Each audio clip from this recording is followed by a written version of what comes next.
γεγονός πως τα τηγανέλαια, δηλαδή τα βρώσιμα έλαια που χρησιμοποιούνται στο τηγάνισμα από τα νοικοκυριά, όπως το ελαιόλαδο αλλά και παλιά τεγγισμένα λάδια, όταν απορρίπτονται, επιβαρύνουν το περιβάλλον μας.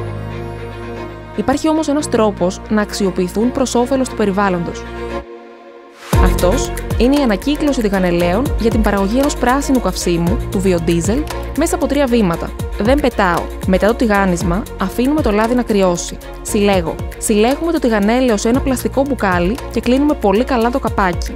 Ανακυκλώνω. Βρίσκουμε το κοντινότερο σημείο πράσινο λάδι μεταξύ περισσότερων από 2.000 σημείων, τον διαδραστικό χάρτη στο www.prasinoladi.gr και στην διαθέσιμη εφαρμογή Πράσινο Λάδι για κινητά σε Play Store και App Store για να το μεταφέρουμε ή να προγραμματίσουμε ραντεβού για παραλαβή από τον χώρο μας. Η Πράσινο Λάδι, με παρουσία από το 2011 στην Αθήνα και υποκατάστημα στη Θεσσαλονίκη από το 2013, είναι η μεγαλύτερη εταιρεία συλλογής τηγανελαίων για παραγωγή βιοντίζελ στην Ελλάδα, συλλέγοντας πάνω από το 50% των ποσοτήτων τηγανελαίων της χώρας μας.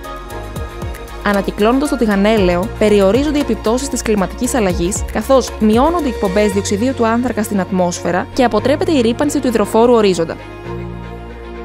Επιπλέον, με τη χρήση του παραγόμενου βιοντίζελ, του καθαρότερου καυσίμου με το μικρότερο περιβαλλοντικό αποτύπωμα, μειώνονται τα αέρια του θερμοκηπίου έως 90% σε σχέση με το ορυκτό ντίζελ.